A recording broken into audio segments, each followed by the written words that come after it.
नमस्कार मित्रों। लेकिन यहाँ पर आपको ऐसी बहुत सी शिक्षाप्रद, लोकप्रिय और रोचक कहानियाँ मिलेंगी जिसे शायद ही आपने कहीं सुनी होंगी।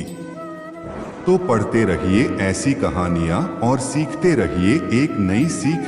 साथ में ऐसी शिक्षाप्रद कहानियाँ अपने दोस्तों को भी शेयर करते रहिए। आइए जानते हैं आज की कथा। सही समय का इंतजार।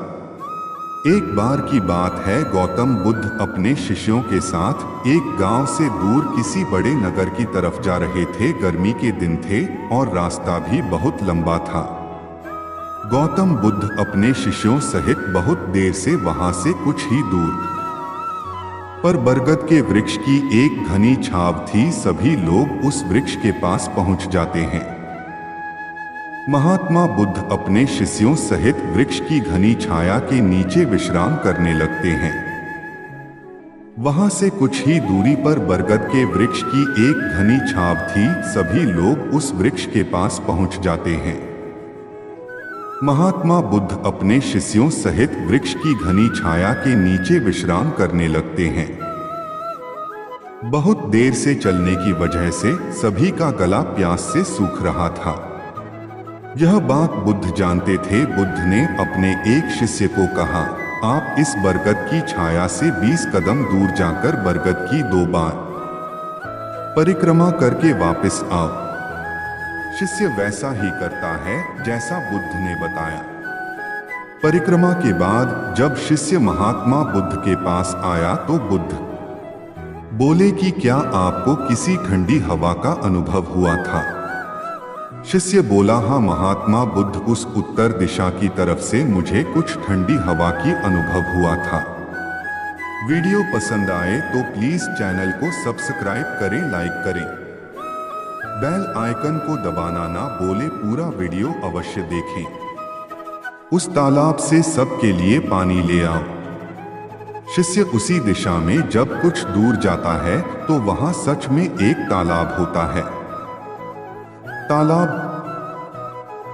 देख शिष्य बहुत प्रसन्न होता है और तालाब के निकट जाकर जैसे ही तालाब से पानी भरने वाला होता है, तभी शिष्य की नजर वहां दूर तालाब में कपड़े धो रही कुछ स्त्रियों पर जाती है।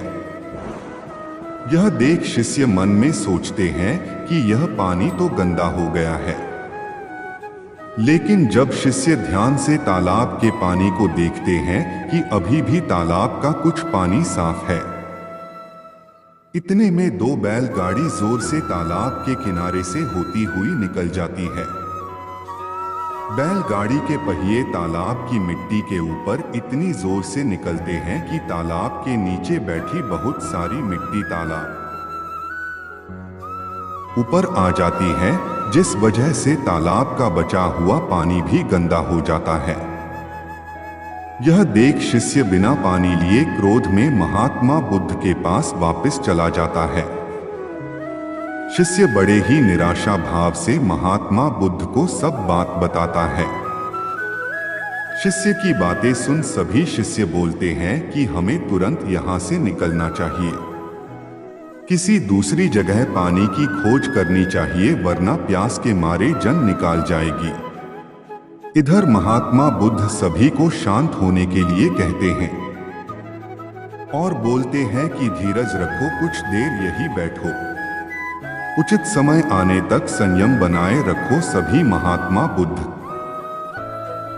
की बात सुनकर शांत हो जाते हैं और वहीं बैठ जाते हैं। कुछ समय बीत जाने के बाद महात्मा बुद्ध फिर से अपने शिष्य को उसी तालाब से पानी लाने के लिए कहते हैं। शिष्य बिना कोई सवाल किए उसी तालाब से पानी लेने के लिए फिर से चला जाता है। तालाब की हालत देख शिष्य को यकीन नहीं होता। तालाब का पानी पूरी तरह से साफ होता है। यह देख शिष्य बहुत खुश होता है और पानी भरकर महात्मा बुद्ध के पास जाता है। सभी पानी पीकर अपनी प्यास बुझते हैं। लेकिन अभी भी सबके मन में ये एक सवाल था कि आखिर यह चमत्कार हुआ कैसे? तालाब का सब पानी तो गंदा था। उन्हें लगा कि जरूर ये बुद्ध की शक्ति है। इनमें एक शिष्य ने यह सवाल महात्मा बुद्ध से पूछ ही लिया कि यह चमत्कार आपने कैसे किया। शिष्य का जवाब देते हुए महात्मा बुद्ध बोले कि यह कोई चमत्कार नहीं, यह आपके सब्र का फल है। यह फल है आपके सब्र बनाए रखते हुए उचित समय के इंतजार का। जितनी देर हम सब लोगों ने सब्र किया, उतनी देर तक तालाब के पानी के ऊपर तैर रहे सभी गंदे तत्व और मिट्टी तालाब के पानी के नीचे बैठ रहे थे। फिर कुछ देर बाद शिष्य जब वहां तालाब के पास पहुंचा, तब तक यदि उस समय आप लोगों ने सब्र न किया होता, धैर्य न रखा होता, तो आप सब इतनी गर्मी में पानी की खोज में प्यासे रहकर शायद अब तक मृत्यु को प्राप्त हो गए होते, क्योंकि यहाँ से अगला कोई तालाब है या नहीं, और होगा भी तो क्या उसका पानी साफ होगा या नहीं। सब कारणों से आप कभी प्यास न बुझा पाते और प्यास से मर जाते। फिर इतना बोलने के बाद महात्मा बुद्ध शिष्यों को एक सीख देते हुए कहते हैं कि जैसी स्थिति हम लोगों के समक्ष आज आई है, वैसी ही स्थिति और मुश्किल दौर जिंदगी के हर मोड़ पर आएंगे। तब उस समय भी आपको ऐसा ही संयम बनाए रखना होगा और अपने विवेक से काम लेते हुए ही आपको एक उचित फैसले के साथ सही नतीजे पर पहुंचना होगा। हर मुश्किल दौर में सब्र रखते हुए ऐसे ही शांत मन से ही कोई फैसला लेना चाहिए जिसका आपके और दूसरों के लिए अच्छा हो, क्योंकि ऐसी स्थितियों में लोग अक्सर गुस्से में आकर अपना सब्र खो देते हैं और गुस्से तथा जल्दबाजी में गलत काम और फैसला कर बैठते हैं, जिसका बुरा परिणाम उनको भविष्य में देखने को मिलता है, जिसमें खुद का नुकसान अधिक होता है। वीडियो पसंद आए तो कमेंट बॉक्स में अपना राय जरूर